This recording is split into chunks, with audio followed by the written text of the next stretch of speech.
Hey guys, this is Courtney from Willow's Bloom, and I am here with a friend here. She actually lives in Denver, so I'm super excited to get to talk to her today about the Pluto in Aquarius. This is Taryn, and she's going to introduce herself and kind of what she's all about, but she's such an amazing astrologer, and I'm super excited to have you guys get her perspective on this. Awesome. Thank you, Courtney. I'm so happy to be here with you. My name is Taryn Bond, or Taryn Lee Bond is how I go by on different platforms. I'm primarily on TikTok, but I'm also on Instagram a bit and YouTube. You can find me under the handle TarynLeighabond. That's how you spell it. But I am an evolutionary intuitive astrologer who kind of practices astrology from a more soul-based perspective, a little bit psychological, but really coming back to the soul's journey and definitely referencing the kind of across lifetimes journey that the soul might be on and the deeper meaning behind the things that we see in our chart and also what comes up when we experience transit. So I really like to look at the very, you could say, zoomed out, soulful perspective. So I'm really excited to talk to you because I feel like we have really good complementary styles of reading. Yeah, it's funny because my tagline is astrology for the soul. So I definitely feel like to have that bigger perspective is just so important. And hopefully we can give that to you guys today with this Pluto Aquarius. Yeah, we'll get into the details, but this is such a long cycle that I think it will be beneficial to get that zoomed out perspective that we can give as well. All right, so let's get started by looking at the chart when it first moves into Aquarius. So Pluto's been in Capricorn for quite a long time, right? Since 2008, and that's like when the market crashed. So yeah, very exciting, guys. I'm sure we can imagine that given that it has a 20-year cycle in a sign, typically, I mean, it's going to depend on what sign it's in, but we're going to get a very noticeable type of shift in energy. And I don't know, Taryn, what do you think? Because yes, I do think the market crash was related to Pluto, but do you think that there's going to be like a big event that will herald in the time of Pluto shifting into Aquarius? Or do you think it's more a lot of little shifts in our society? I think that this one may be less of a heavy event because I feel like with Pluto and Capricorn, we got all of those heavy events when it entered, but also just everything that happened, the Great Conjunction, 2020, and everything that involved Pluto's relationship with other outer planets. I feel as though that was more of the tangible, right, Capricorn, Saturn, physical manifestation of Pluto's stuff in the world. And I think this Pluto in Aquarius is much more a conceptual shift of like the collective perspectives. And this one's interesting because it may be things that we look back on and be like, wow, the world did change then, but it may not feel that way when it first happens because it is entering a sign that has two rulers, right? We get some Saturn energy, but the Uranian energy of Aquarius too leads me to feel like that this might be something where it's an unexpected change that we may not even understand or be aware happened until we're looking back on it. Pluto won't be forming any major tight aspects to any of the outer planets. So I don't know if it's going to be like a big one-off event as much as some of the Capricorn energy.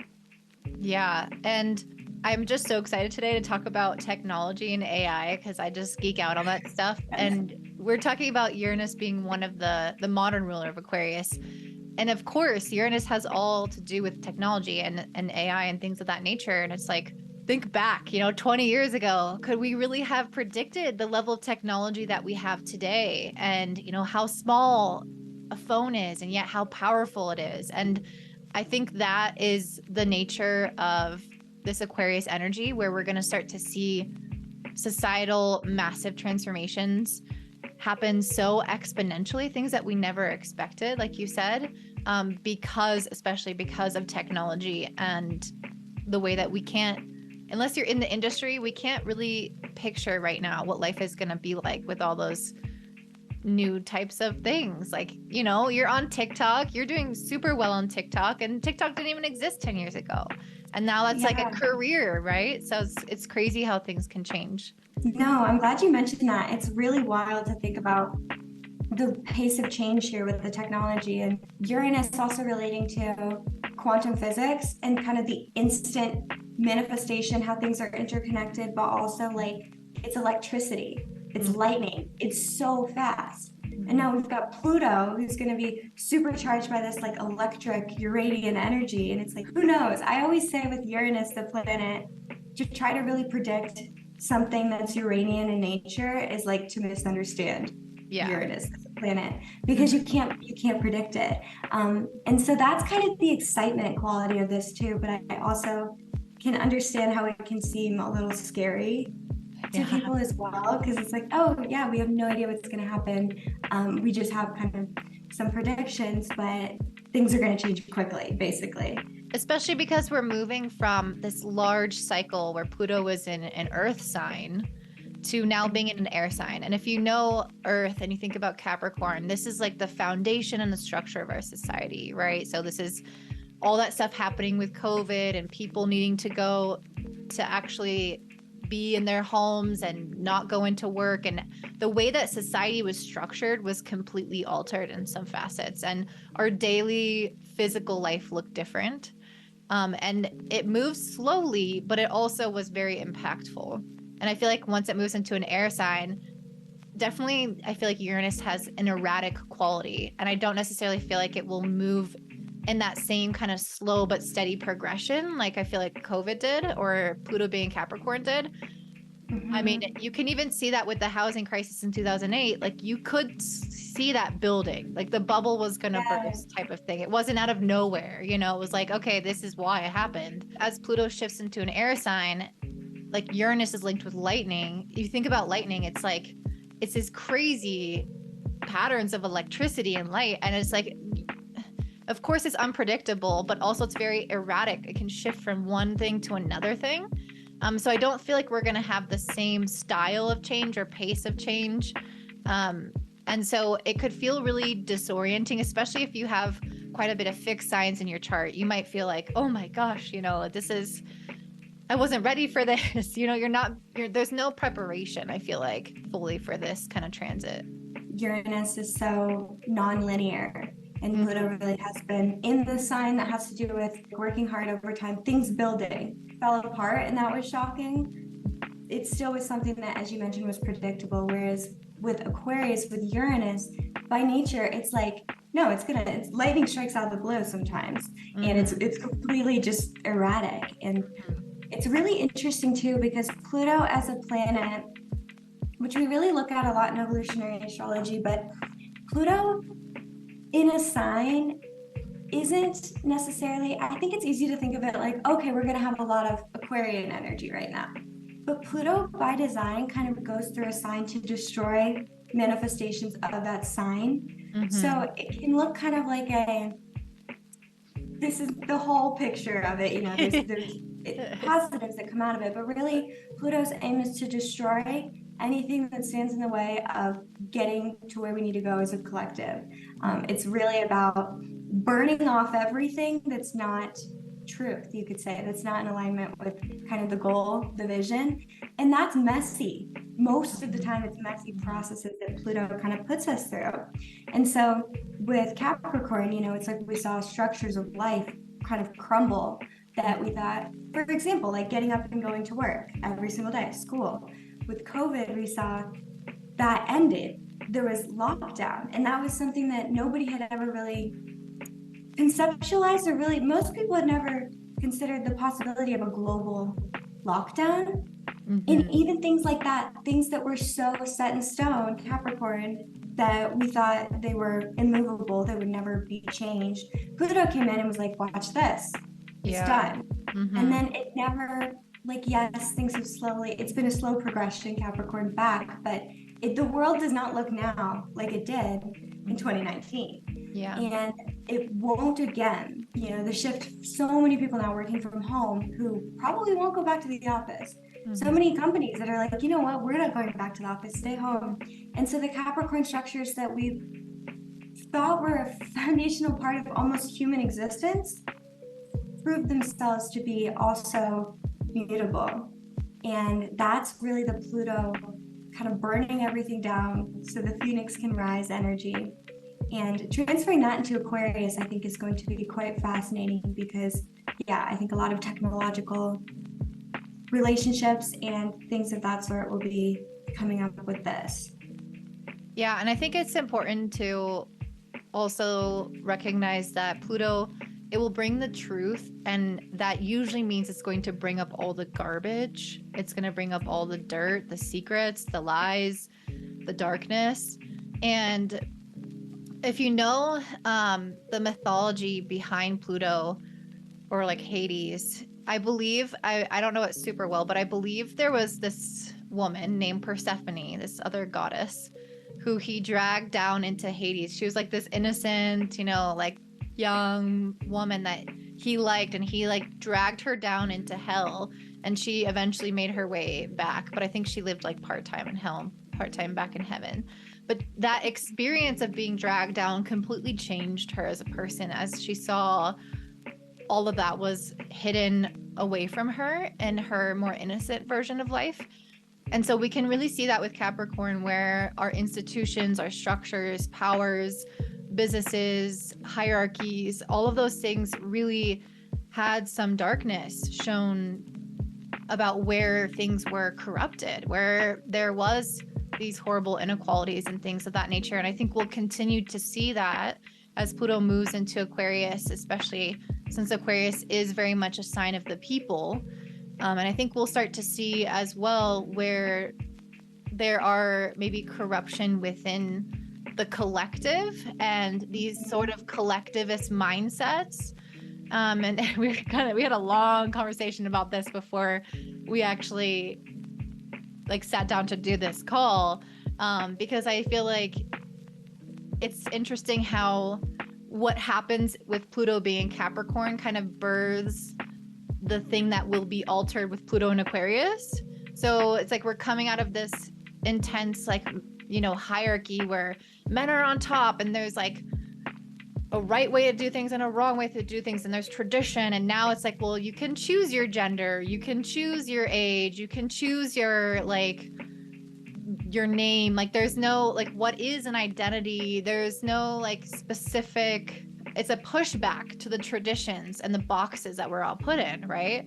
There's no like specific way that we have to do things anymore, especially for like the younger generation.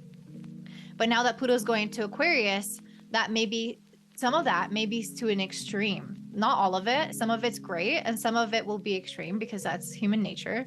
And Pluto will come in here, and it will start to show how these extremes are actually darkness, and it will emphasize the extremes. It will bring them to the surface in a way that is somewhat destructive also for interpersonal relationships, because Aquarius is very much about like our collective union. But what happens when there are these different collectives with different opinions? Like we can start to actually have a little bit more discord amongst types of people, if that makes sense. And I think identities and like searching for our identity is a big part amongst the crowd with Pluto and Aquarius. Yeah, absolutely. Especially considering the Pluto having just passed through Capricorn, which is really about its hierarchy. It's the authority figure, which you could say dictates everything, but also identity. The authority tells you who you are in the construct of life. Pluto in Aquarius has more of a free-for-all energy of like you decide who you are, but there's still hidden Pluto, social pressure, Aquarius that is shaping identities, even if people don't realize that they're being shaped by it, which is fascinating because Capricorn, Saturn, Capricorn physical manifestation, it's more obvious. And it's so interesting because like me personally, before Pluto entered Capricorn, I didn't often hear about like conspiracy theories or things about governments. But then Pluto and Capricorn was like, oh my gosh, and everyone's like, there's all these secrets, there's these things that are hidden. And now the shift is like, okay, yeah, the structures that be have corruption, many of them. But where's the corruption within how we relate as a society? In what ways are we almost like subliminally controlling each other by checking each other, or by maybe shunning certain things, even if it's in a very passive, more subdued way? And so it's very interesting because now it's like, it's not like, oh, how is the government that controls us being corrupt? It's like, how are we being corrupt? how are we responding to that? And also, how are we then policing each other? We don't even, Pluto and Aquarius following the Capricorn transit really feels like, oh, we don't even need like someone policing us, because this looks like people kind of doing it to each other, which I think is something that's been growing for a while now. And finding like the fine line between, you know, at what point do you say, this is really messed up, I'm going to say something, and then at what point do you recognize there's really with Aquarius there can be this strong projection of like all the issues are out there, let me tell everyone how they need to act different so that the world is okay. And I think that that can be a common instinct under this energy, even though really Pluto is just trying to hold the mirror up. Pluto's like, look at yourself, look at yourself. Mm-hmm. But a lot of times that experience of taking a hard look in the mirror is so uncomfortable that it's almost easier to slip into, well, let me fix the world. Let me tell everyone what they're doing wrong, because I know how the world could be better, right? That's the intellectualism of Aquarius. I know how the world could be better, so let me tell them about it, instead of, how do I actually sit and make myself better? So it's very interesting, because it really is like this, the shadows of people coming to the surface. Yeah, absolutely. And I think that's so important, the reflection piece, because whenever we look at one sign, the opposite sign will hold some piece of the medicine. So the Leo of, you know, how do I focus on what my authenticity is? How do I go within and see what I need to be working on with myself? How do I know what my purpose is? Like all those things, I think will help keep us more balanced when Pluto comes in, because Pluto will always try to show extremes, because people are so, including myself, it's like we're so just dumb sometimes. Like we need the extreme in our face, irritating emotional experience to be like, oh, maybe I should change this. You know, it's like we tolerate subpar things or push things aside for so long. And I think in many ways, Pluto coming into Aquarius, even though it's a sign that is very much about the collective and us all feeling like we belong, I think the extremes of belonging versus not belonging are going to become very obvious. And I think the policing of people is part of what creates that extreme. So I personally believe that there will be different groups that pop up with different belief systems that will, within themselves, will police each other, and then they'll kind of like be at war with other groups that think very differently. And so it's like the idea of, you know, where is my tribe? I feel that that question can become one of the biggest questions of this time. Like, where do I belong? And then in order to understand where you belong, you first have to understand like who you are. And I think sometimes with Pluto and Aquarius, we can get so wrapped up in that sense of belonging that we conform rather than actually individuate and act as individuals within a collective or within a group. And so I think, I mean, we talked about this, Taryn, during our call, you know, even just looking at how different countries function, like a more individualistic society versus a more collective society, is going to become highlighted. And then that is more on the micro level within our personal lives. Like, how do we retain both? Like, what's the balance of both? You'll see people go into extremes to fit in a certain way, and then they kind of lose that sense of identity. They don't even know who they are because they're going to be defined by certain things that make them feel better, like by having certain labels. And then other people might go to the extremes of, you know, I'm going to be individualistic just to be individualistic, and it's not authentic. So I think the question around authenticity, belonging, identity, all those things are going to become so important on the personal and larger level within countries in the world as well. Yeah, no, I completely agree with that.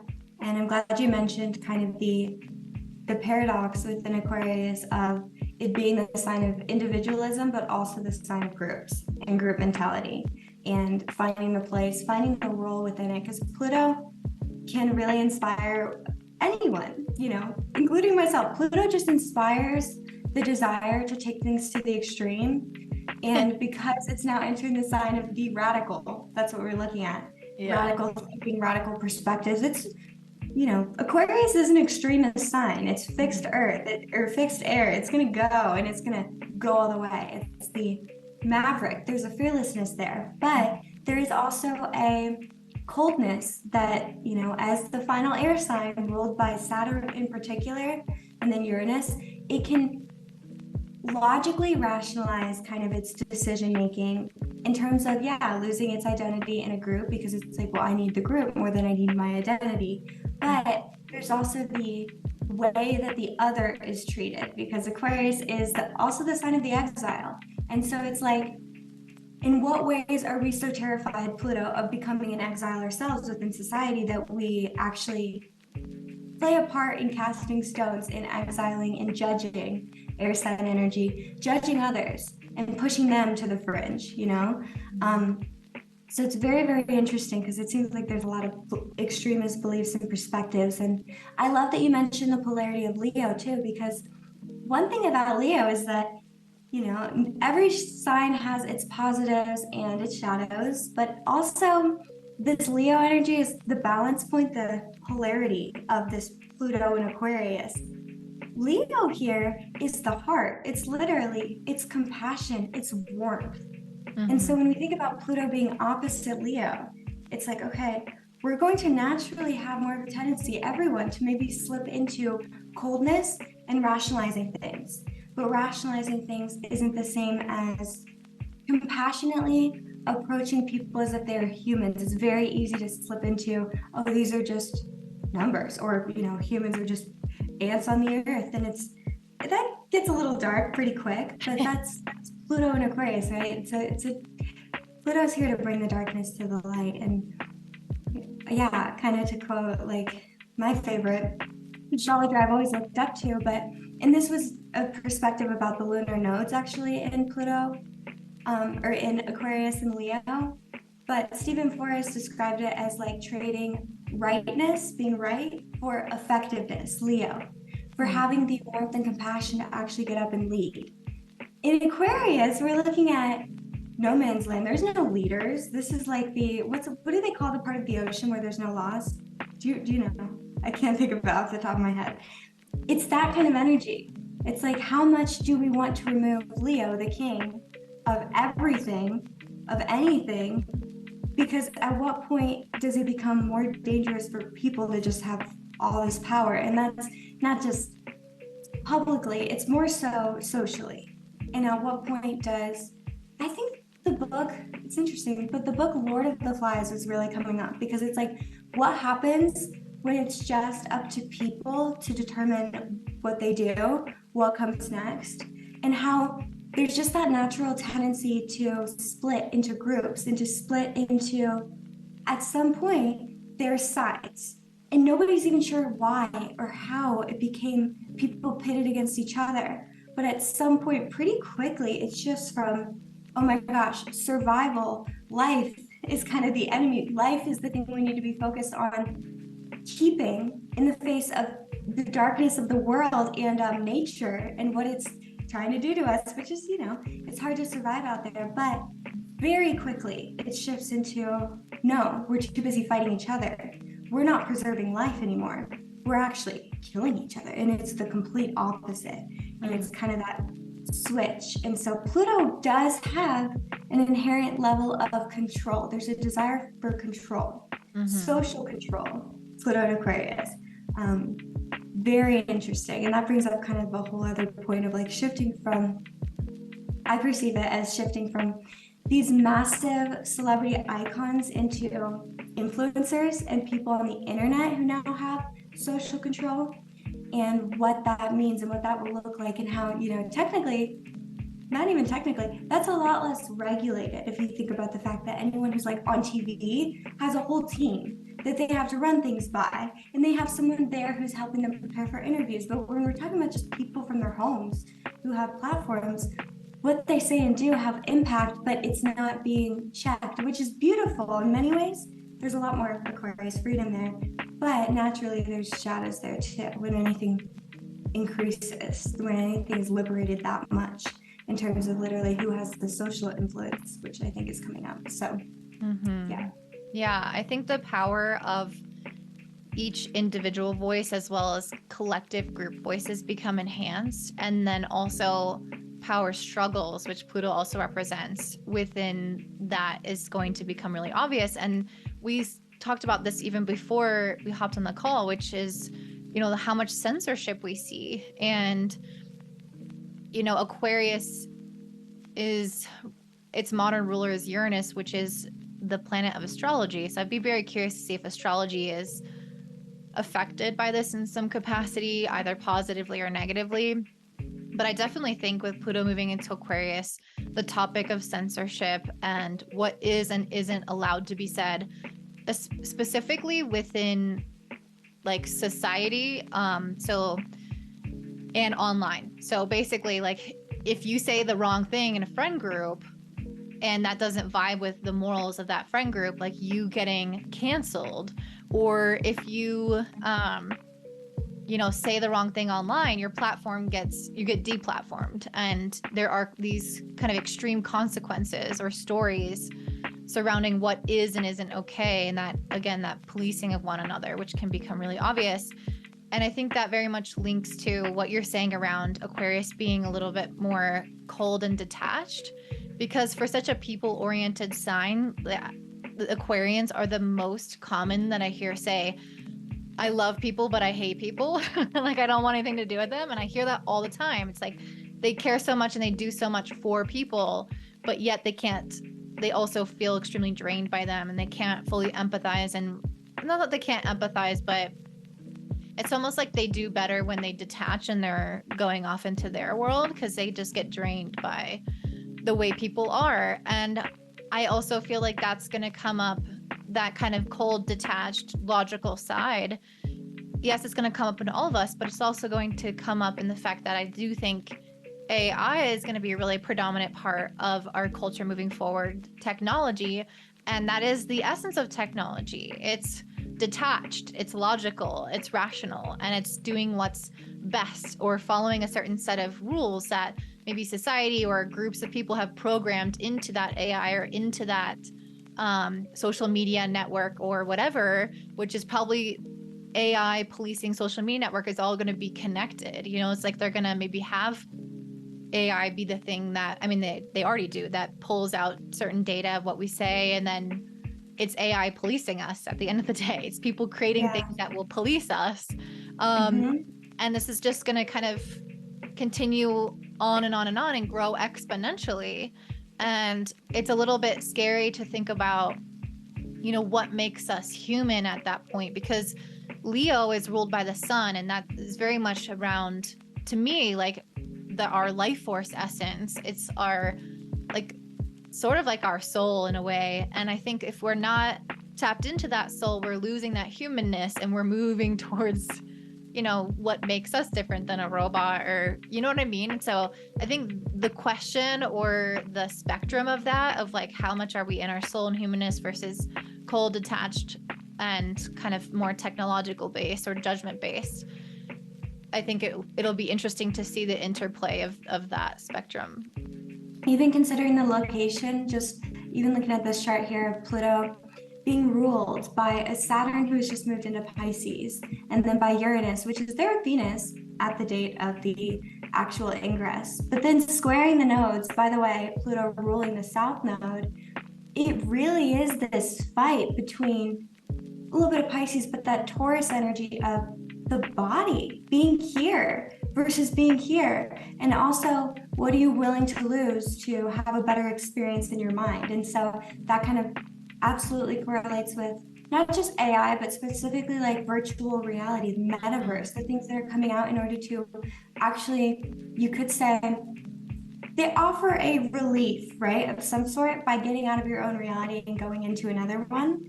But at what point does that actually start to strip away the foundation and the sense of value that we have for our own actual reality? And has that already started? You know, so many people live through their phone. We both work on the internet, and so definitely I'm not exempt from this, but we're so sucked into this world that, technically speaking, doesn't exist in the like three-dimensionally. It's not really an experiential thing. And so it puts us further into our head. And even this chart here is like these extremes of at what cost to the body and the senses and the ability to feel and feel your gut and feel your heart and feel your feet, right? Pisces, literally head to toes to be in your body. At what point are we going to lose that without even realizing we've done it? It's, it's like a slow rolling choice. But at some point, the detachment can get us as far as Aquarius. It can get us all the way out to outer space. And then we're like, I want to come home to myself. And maybe we don't remember how anymore. And so there's really this kind of proactivity that I think is helpful here in preparing for the fact that an unprecedented rate, of course, but in an unprecedented way in human society, technology is here basically based off of the psychology of people to reward you psychologically for getting out of your body. Nothing has ever encouraged us so strongly and so completely to devote our time and attention and focus in our worlds. People get off of work, get out of school, they come home, they play video games, they go on the internet, watch videos. There's nothing wrong with that, but because the leisure activity now involves even going into the screen, it's like, at what point have we lost what it means to have leisure of the body? Taurus finds enjoyment in stillness and going out into the forest by itself and not speaking. There's silence, there's stillness, but there's presence with the self and kind of the fight between things taking us out of the self and then Taurus and this kind of focus on trying to kind of get back into the self. But it ties into what you were saying as well, because with Pluto's two rulers being in Pisces and in Taurus here, very, very compassionate combination. And so it's like that's kind of being fought a little bit, is the compassionate sides too, exacerbated. Pisces is the oneness, the unconditional love, and then Taurus is Venus. It's very warm and it's very solid. It feels secure. But then Pluto ruling the South Node and the Scorpio energy is like, the unknown is so tempting. Scorpio, I'm so drawn towards these make-believe worlds. Everybody is. But again, at what point do we have to say, I am drawn towards this, but I am losing myself into this? Because it's very hard, and I'm saying this from personal experience, it's very hard to be honest about at what point you've lost yourself into it. Because what do you do when you realize you already have? It's like a tough pill to swallow. It's often easier just to not think about. So it's funny because I was watching that show Ginny and Georgia. I don't know if you've seen it, but the mom in the last season, she was like telling her daughter, she's done some fucked up shit. She was like, don't ask questions for things you don't want to know the answers of. And I feel like many of us are, it's like we're toying with that precipice of asking that question that once we know, or exploring that realm that once we see it, we're forever changed and we can't go back. And there is a critical mass point where things completely change the rest of our lives. And it is very untethering and it is very disruptive and disorienting. And it's like, do we want to hold on to our natural state of being, which is Taurus? Or are we going to, in the name of progress, move to Mars or create AI, which then, I do want to bring this up, AI once created, because of its, infinite intelligence, because it can pretty much learn and teach itself, then AI can create things. So like the point here is that like once we create a certain amount of AI or certain level of intelligence with AI, they have the possibility in an instant to create almost any of the technologies that we're looking for. So it's like we're creating the thing that's going to create everything. So it's reaching this critical mass point where everything completely changes in a lot like vaster scale and a lot faster in general. And that will be the same, of course, if we get Neuralink, for example, where we can have immediate access to the internet in our brains, or if we again, populate Mars. So there are things that it's like we can't go back from those decisions. We can't come back into our bodies and be like, oh, I'm just gonna like not know that thing anymore. Because once society has chosen to do something, in many ways, it's going to push us all in that direction, whether we want to or not. And there are going to be some herds that I think will rebel and be like, no, I'm going to live in the countryside. I'm going to turn my own butter and we're going to have a trade society. Cool. Like there's definitely going to be some people like that. But for the most part, once a certain amount of people get Neuralink, we're all going to be forced to get Neuralink because you will be just ridiculously slower and dumber compared to every single other person. You won't have any job, right?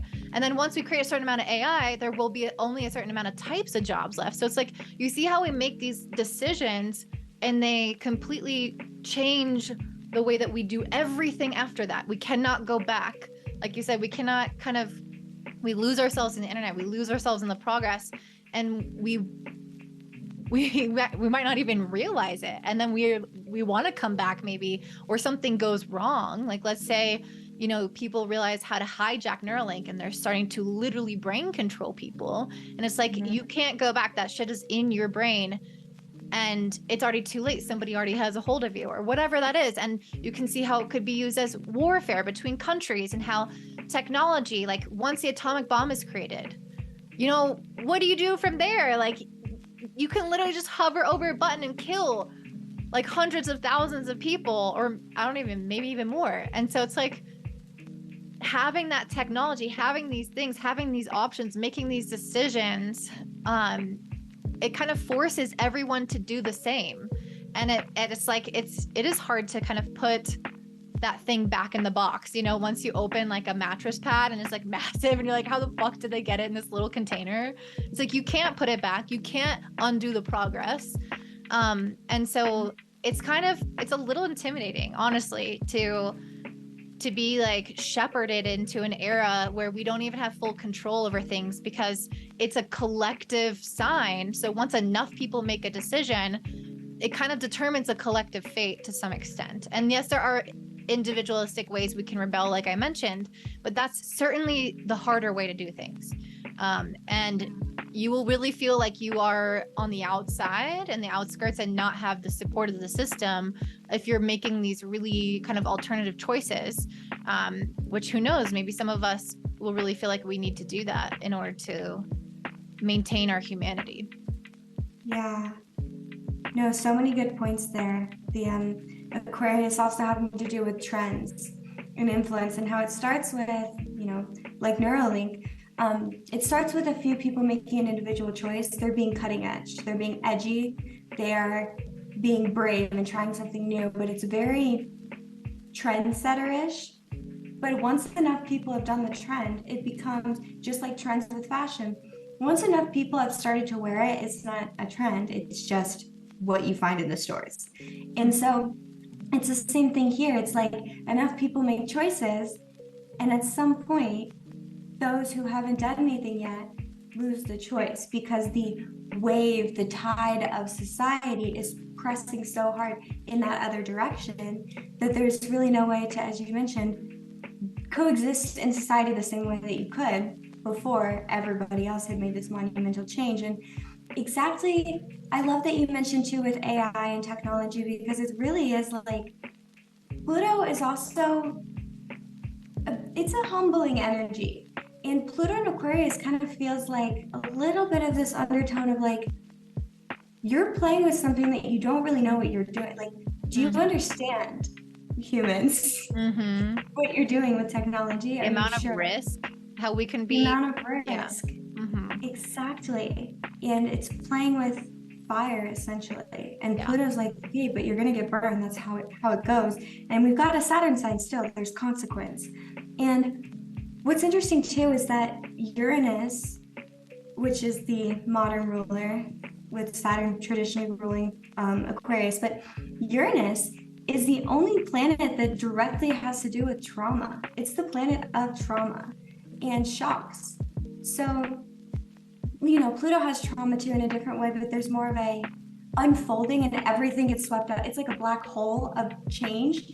Uranus is just like, boom, this happened. It's like instant things where there's a before and an after. The kind of events you experience in life where you will never be the same from one day to the next. Something happens and you know that never again will you be the same person. That's Uranus energy. And it can happen so quick, but it's also, it's not protected the way that this Capricorn energy was of just Saturn. We've got structures here that keep people safe, right? Okay. You can kind of look into that safe word and ask, what do you really mean by that? And there's plenty to do there. But Uranus being introduced now is like, you play with fire, in a split second, you're burning the entire forest out before you realize what has happened.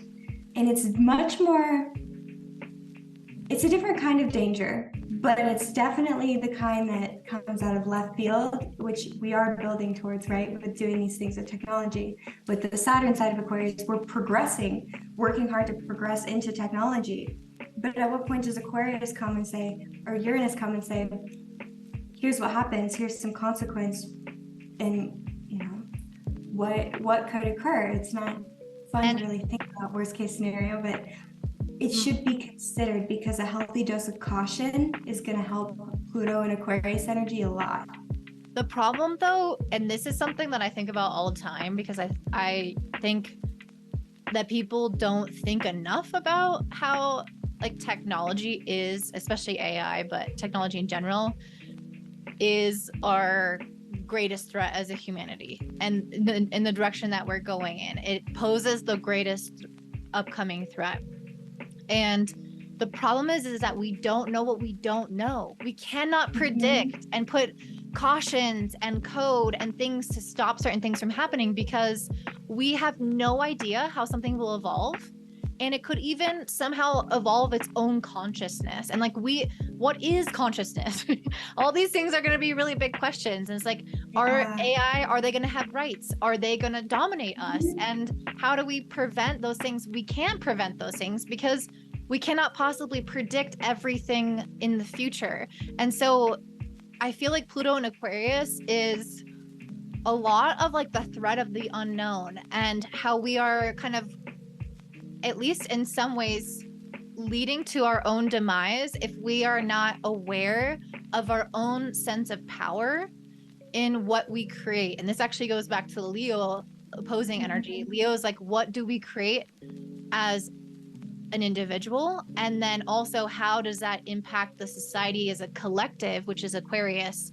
And what damage can that do? So that person that invented, you know, the science behind the atomic bomb, like they maybe as an individual, that's not that big of a deal, but that its impact on the collective, it's a big fucking deal. And you can't, again, necessarily predict how everything's going to impact everyone.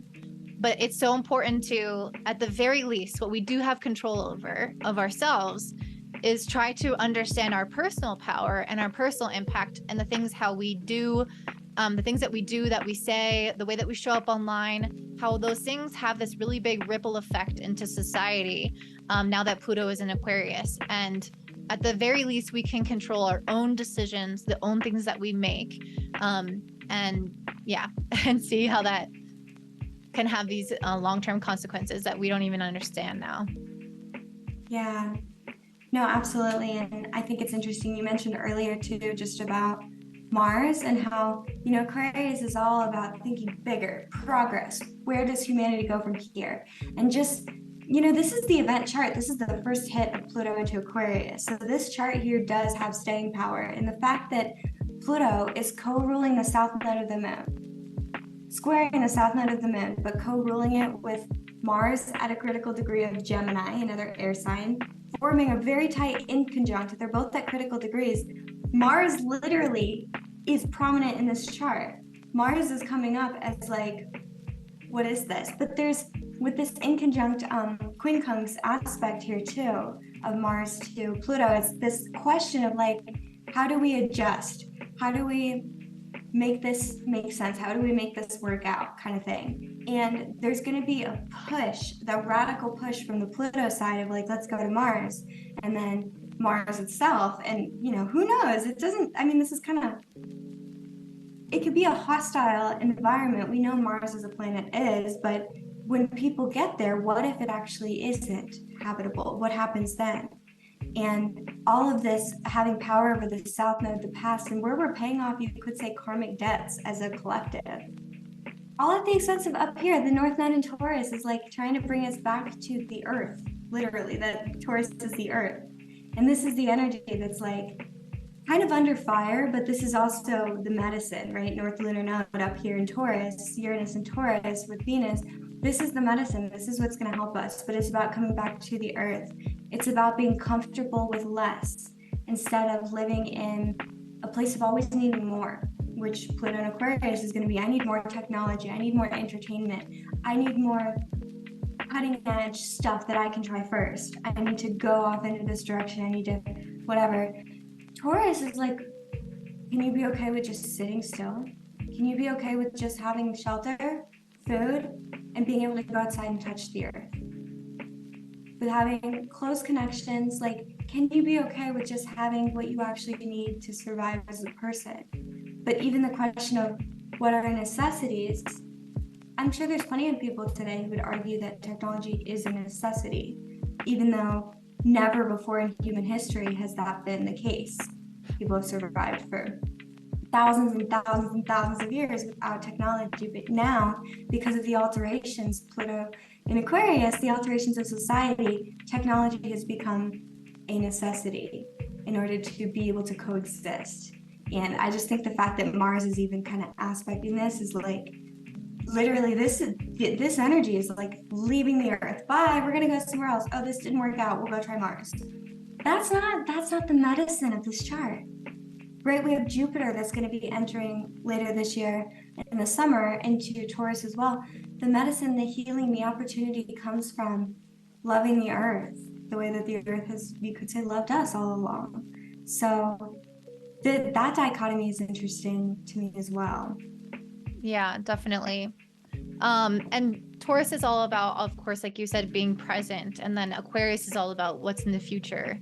And it's very useful to think about the future, but when we get so detached from the present moment that we are living in the future, or that we are reliant on technology, which we absolutely are, we will start to find, with Pluto moving in that sign, the weaknesses of ourselves when we are kind of reliant on something. And we saw that with Pluto and Capricorn, where we were reliant on the system and then the system broke. And now being in Aquarius, anything that this has to do with could potentially break or could harm us, or there could be something that it's our reliance on it is basically called into question. There's some kind of break in that chain. And so Aquarius has a lot to do with, yes, like collectivism and communities, internet, but it also has to do with things like stratified, basically like non-hierarchical systems. So I think there's an S word for it, but so let's say, for example, there is a chain of like shipping. Let's say there's like agriculture, somebody creates something on the farm and then it gets shipped to the store and then it gets sent here and then there. So all of this is an example of like a system that's reliant on each other, and it's not necessarily like a hierarchical system. So those could also be disrupted. This could be like having a solar flare and our grid goes out. You know what I mean? So there are ways in which we could somehow be disrupted in our normal flow and reliance upon these certain unilateral or lateral systems, technology, collectivist societies. And if there is like space travel that could be disrupted, for example, like we go to Mars and like you said, it's not inhabitable or some shit happens along the way. And it's like those things that we might use as our number one option, or that we become really attached to for a sense of safety and security, usually is called into question. And because Pluto wants us to see, what do we really need in terms of this sign? What do we really need? Like, what's the right balance in our lives? And if we're moving too intense in that direction, which Pluto typically does, it will draw us back to the North Node in Taurus, for example, by quite literally unplugging us in some type of fashion. kind of taking it a different direction, but I think very much related to all of this, is that Pluto in Aquarius, I feel, will also bring up a lot around mental health of the collective as a whole, which has become much more of a theme. But it's also like, what does mental health care look like for people who are suffering because of technological reason? What does technology addiction, what does the treatment look like for that? Or are we ignoring it? Because Pluto's like, if you're ignoring that and the impacts that that has on the brain, especially, oh my gosh, especially young people, the developing brain, and what impact living your life through a screen has, well, we don't know. People want to, we all, the human instinct is to want to say that we know, especially with this Aquarius energy, but we don't. We've never seen it before. We don't know the outcome of a human life from someone who was raised on the internet. It hasn't ever happened before. This is all so new. It's so, with this Aquarian energy, it's so exciting and novel, but it's so, we don't know where it's going to go. We don't know the impacts of it. And I think that kind of the mental health side will come up because, you said living in the future. They say living in the future all the time, that's anxiety. Living in the past would be depression. And with this Saturn entering Pisces for the long haul, we've got years of this ahead of us. But with this Saturn and Pisces energy, that's depression, that's reflection on the past, but there's a sense of loss, right? There's grieving happening here while Pluto starts its journey through Aquarius. What have we lost? And that will be felt whether or not it's directly, consciously acknowledged and related to. We will feel that sense of there's something that's been lost as we go deeper into technology. But there's also that really anxious kind of energy of being super wound up and hyper stimulated, right? We all know it's not good for the brain, and how much sleep we need when we're on screens right before we go to bed and then turn the screen off and try to go to bed. It doesn't help us sleep. It disrupts our sleep. It disrupts what sleep is supposed to be able to give back to the brain and rejuvenate the body. There's so many little disruptions, which is very Uranian. That's so disruptive. But there's so many things that are getting in the way of the natural flow. And the mental health consequences for everybody is something that, quite frankly, we might not have therapists who, A, know what to do with it, because how could anyone? And B, how can we have enough? This is affecting everybody. And as much as mental health is so stigmatized still, but even now it's like the destigmatization also comes with a level of this is how you can talk about it, this is how you're not supposed to talk about it. I feel that there's kind of this push towards we either need to have an open conversation about it or Pluto is going to make us, because something is going to, like, this is coming up as a theme too. What has happened to the human mind, the human intellect, the human Aquarius Leo, the human sense of self, and what impacts that has. So especially with Pluto being in Aquarius, where we have the retrograde, it'll re-enter Aquarius next year for good, or it might retrograde one more time. But anyways, we've got a little bit of time before it's solidly moving through Aquarius. But still, it's like, what are we going to do about basically what our interest in the future and our fascination with technology and having the newest thing and the iPhone and everything? What implications does that have, and what are we going to do about it, if anything? Because if not, Pluto's job is to be like, sorry, you wouldn't look at it, here it is. Here's what's going to happen. Yeah, I'm super interested in that as well. I was actually just listening to a therapist last night talk about how technology and like Instagram, TikTok, all these things that are very like kind of fast and visual by nature in some instances, and just technology in general in terms of like showing your life and the highlight reel has brought out a lot of inherent like narcissistic behavior in our society, which is very Leo, I'll say that. So it's like they bring out each other, the Leo Aquarius paradigm. And I think we'll have to really face that with Pluto moving into Aquarius as yes, of course, the effect on our brain and like how our society is and like how we develop as individuals, but also how technology programs us to act and be a certain way and to develop certain personality types or to develop certain character traits or preferences based off of how things are censored and curated for us, as well as just like technology in general and how it functions will quite literally form our brain and our capacity to have attention and focus, which is going to be the number one asset in the future.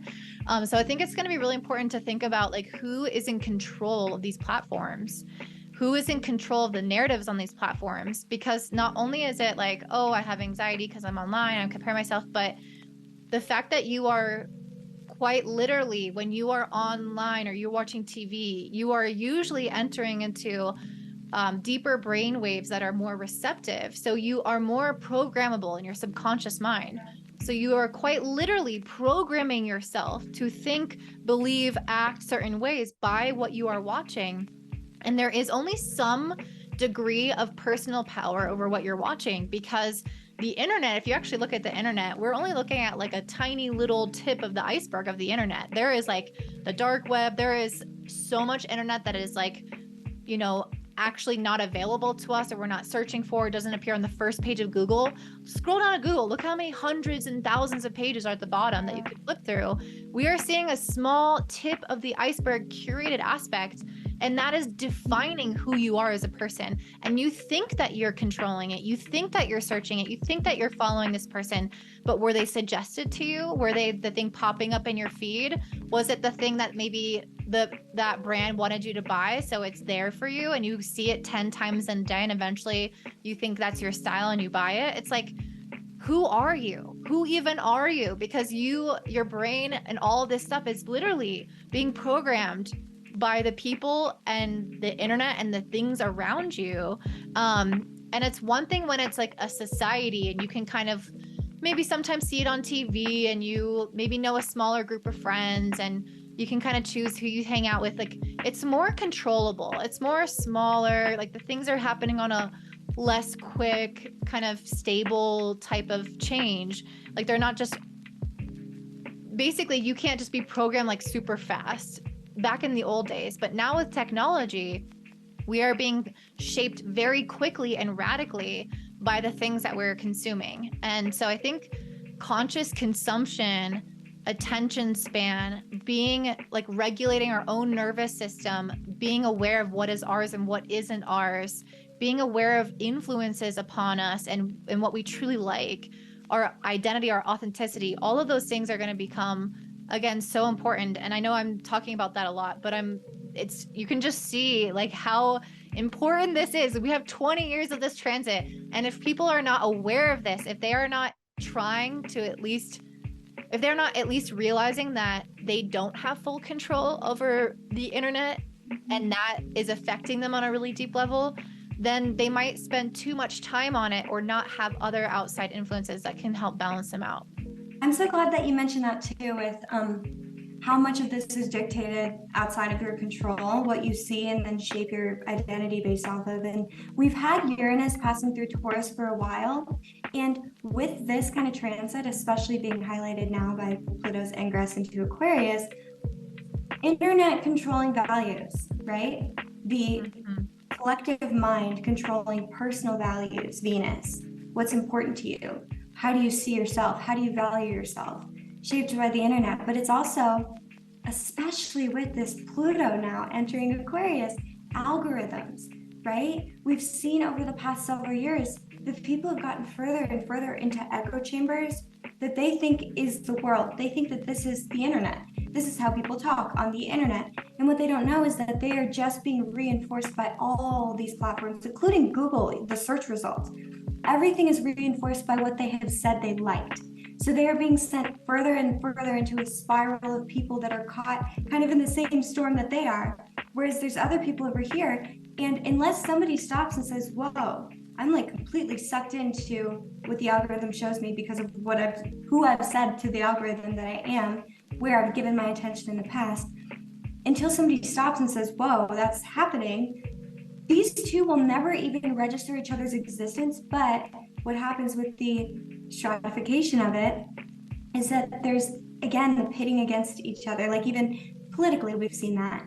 But the biggest thing that is causing this isn't that people are more angry now. other people suck more now. It's not other people that are the issue. It's that we are being basically programmed by what we want to be programmed by. But unlike before, unlike ever before in human history, when you had to go out in the world, you had to see people you didn't like on a daily basis. You had to go to school and to work. But if you wanted a job, you had to go interview in person. There was no work from home from the internet. You had to relate. It's very easy to create a life where you don't have to relate anymore. And in that case, then your sense of society, Aquarius, becomes technology. But if your technology is controlled by an algorithm that wants to elicit emotion from you so that you'll stay and you'll post and you'll be upset and you'll be reactive. It wants to elicit emotion from you, but it also wants to show you things that reinforce what you already think. That's your sense of society. You are in a much smaller and tighter bubble than you even maybe could have ever been in before, under the guise of, wow, the internet gives us infinite freedom. What a paradox. How ironic that the infinite freedom is the thing that has created tiny little pages for people. And it's designed to be this kind of slow drip into that. It's not like, oh, people are stupid, they should realize they're in an echo chamber. No, it's been designed to slowly over time bring us into the corners that almost like it wants us to be in based off of where we said we were, where we said we are in our perspectives. And it's just kind of like sticking us further into the corner. And so really the ability to be so on the different page from others about what reality even is we've never seen it before. Reality used to be, you go outside, you go to work, you go to a cafe and have lunch, you see people, they see you, you're in a shared space. For a moment, there's a shared reality. When everybody's at home on the computer in different like VR systems, in different literal realities, what is the collective at that point? And who is controlling the collective at that point?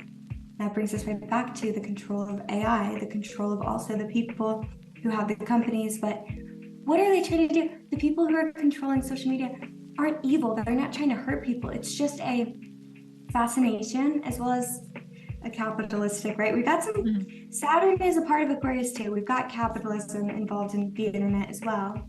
And so there's profit and benefit that comes from this, but because of the lack of maybe looking forward as to what is this going to do to Pisces, the human soul, we might end up in a situation where trying to revive the soul and Leo, the spirit, is going to seem like a more and more impossible task because it's just getting heavier and heavier and heavier into the mud, into Hades, Pluto, the underworld of technology, without even knowing it happened. Persephone's capture and brought down to the underworld. She didn't ask to be captured, but she did, and she was. And then eventually her life became something where she had to constantly dance with the shadow of the underworld, split half the year, above ground, underground. So it is very interesting to say, what if we're not even sure who's going to end up having the control? Whereas before it was always like, oh, these governments, these countries are the most powerful. These people have control. Oh, maybe there's other people that do. But that was all a perspective on societies and humans. But now it's like, who's going to be in control of the internet? Who's in control of tech?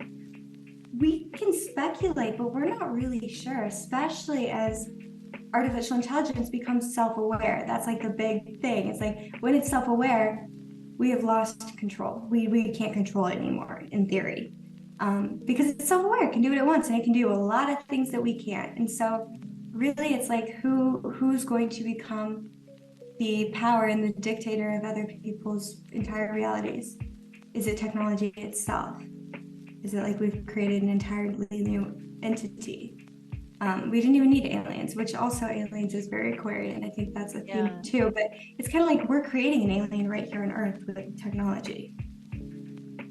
But definitely the aliens aspect is something we could see more of, like spotting aliens, that becoming more mainstream, people believing more, maybe even contact if we get further down, like, Pluto at 20 degrees of Aquarius or something. I could see that maybe being a potential.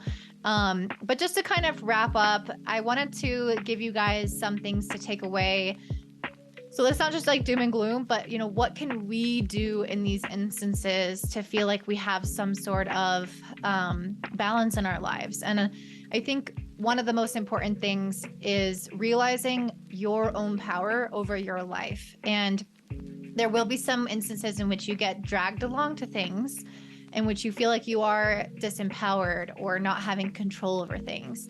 But ultimately, we always have a decision. We always have a decision, even if that sometimes means excommunicating ourselves and being under supported or removing support that we were traditionally getting from a group of friends, from a society, from a business, from a collective of some nature, because you don't align with the way that things are going, because you can kind of see how you're being influenced. The other is having control over, or realizing your power, I should say, of impact. This could be within your friend group. This could be online. Realizing that your decisions every day, even what you consume, really shapes you as a person. And all these little decisions with the North Node and Taurus, it's like, what are my every little moves? That is what comprises your life. And having more present awareness in those decisions, consciousness in those decisions, is going to be, I feel like, a super, super important thing to have, because Pluto will sweep us all with a tide. It's like this massive, I'm gonna say avalanche. Yeah, tsunami or tidal wave, exactly. So it's like we're all gonna get swept up in this tsunami unless we bring some conscious awareness to our own personal power, our own personal self-control, our sphere of influence.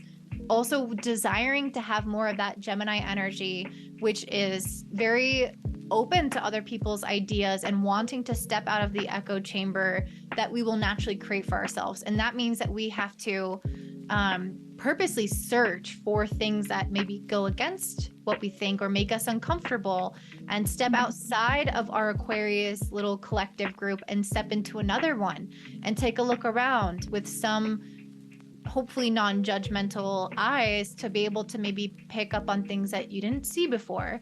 I think those are going to be really important. Did you want to add? I'm sure there's so many. It's the little things, the little habits, but also the way that you can rebel, Aquarius, and find yourself in the midst of the chaos is to go back to Leo, Taurus. It's the little things, but it's also the old things.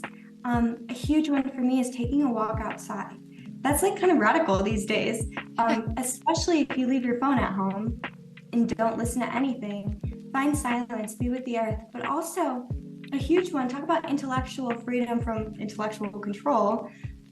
Read a book, but read books and choose books based off of what books you like, because books there aren't being pushed upon you. Yeah, of course, we'll see advertisements and stuff, but as you start reading, you're not only training the mind to be able to basically create its own imagery, which is so powerful and really, really helpful with the next 20-year transit, but you're also choosing what you devote your attention to. Your attention is your currency, and it's valuable currency. Whether or not you feel like others value your attention and your focus, it's exactly what everybody's after, is attention. And if you can kind of choose what you do with your own by maybe having like specific, another kind of advice, literally a cookie jar or a lockbox, something with a code where you can't access your phone after a certain time, because you tell yourself, I need 2 hours of absolutely no technology every day to find myself, Taurus, to ground into myself and remember who I am. And you lock your phone away. You can control yourself. And in fact, in some ways, putting those little controls over your habits that have been formed through just repetition in order to then give yourself your own energy back. Beautiful, because if you're doing it, in theory, Pluto doesn't need to hit as hard if you're having some sense of control over your subconscious tendencies and habits. And so the little things like when you unplug, where you go, do you read books, do you write, do you hold paper books, paper journals in your hands, and just connecting with the simple things in that way. But also the opposition of Leo, joy. What makes you happy? Not just like what satisfies you, what satiates your mind, but really what brings you joy is another really, really powerful kind of focus here. And so it really is about kind of coming back to the simple things, but you do have so much power, right? Power is with the people. That's Pluto and Aquarius. And so I know things sound kind of bleak, but the great news is that Pluto's here, so we can turn this over. We can completely burn down and rebuild this if we'd like. And that's completely up to us. So there's a lot more freedom here than there may seem. Amazing. Thank you so much. You guys can find me at willowsbloom.com or YouTube Willows Bloom. And Taryn, again, where can people find you if they want to meet up with you? You can go to my website, tarynleebond.com, and you can find my TikTok link, my Instagram, and my YouTube there. Most of my handles are Taryn Leibond, so that's TarynLeighabond. But I would just go to my website, find my social platforms there. I'm on YouTube, TikTok, and Instagram primarily. Awesome. Thank you guys so much for staying tuned. I hope you enjoyed this. If you want a part 2, let us know in the comments down below, and we'll catch you later. Bye.